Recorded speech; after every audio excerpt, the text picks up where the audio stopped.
All right, here's the first tool. We'll give you this so you can use it. You can get it off my website. It looks about as hard as it looks. It's an Excel spreadsheet in the beginning. You can start from this one. So the first thing we do is we lay up the silos across the top. These are the areas of expertise that people have, and we label them. Each one of the knowledge silos takes about minimum of a month or two and maximum of a year to learn, year and a half. They're big, deep, narrow areas of expertise. If you walk around your team and you say, Joe, Mary, Mike, Sarah, Joe's my expert in, Mary's my expert in, Mike's my expert in, you'll be able to come up with the knowledge silos. Then we add in the people. So this would be your team. If you're a manager, it would be groups of people who have the same job title.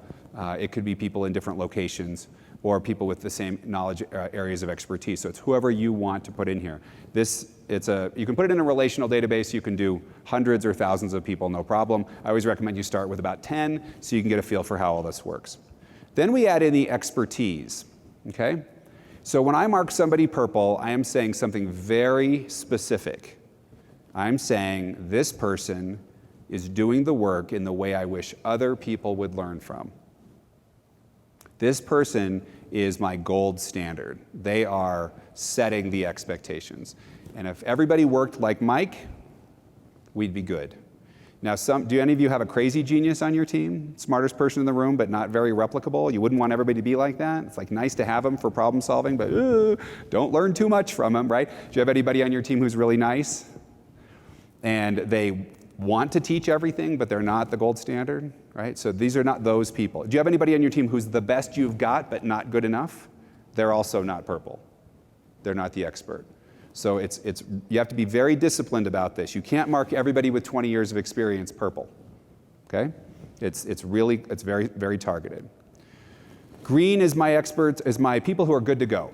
They are sufficiently capable of doing the job. They are sufficiently consistent with whoever I marked purple.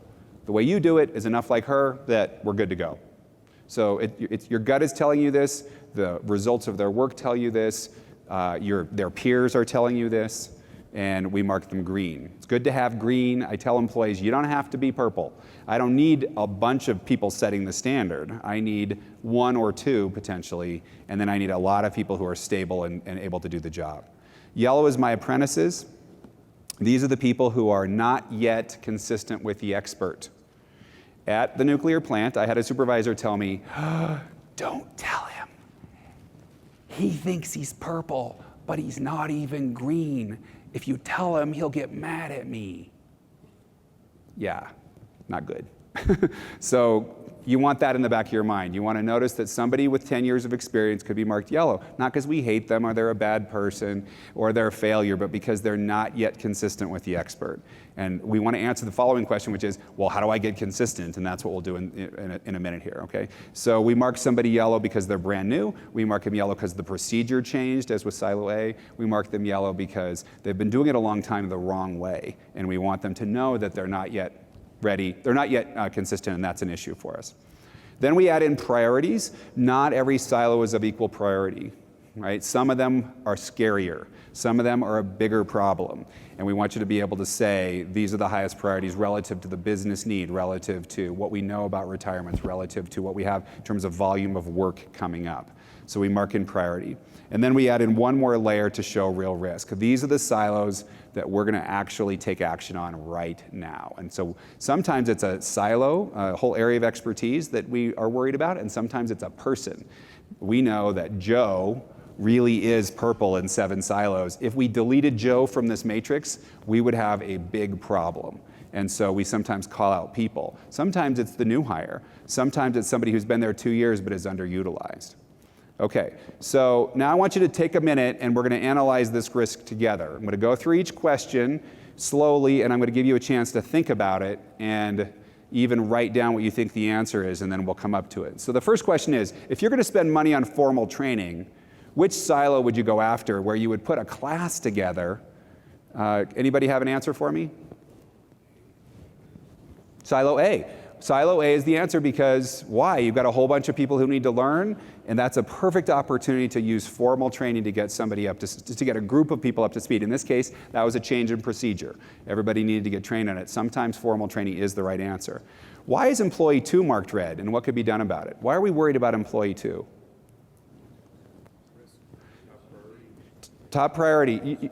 You've got purple all the way across. That means all you have to do is delete him. It's an Excel spreadsheet, just for fun. Run a scenario where you take him out of the picture. What happens to any of the silos that you're really concerned about?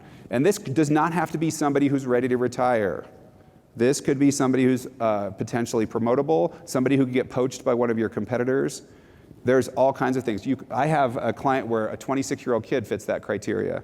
And he's very smart, and his company put him to work very quickly, and he set the standard very quickly for a bunch of new work that's being done. We worry for him about burnout. We worry for him about cracking up, and that's one of the things we're concerned about. Why is employee 8 at risk?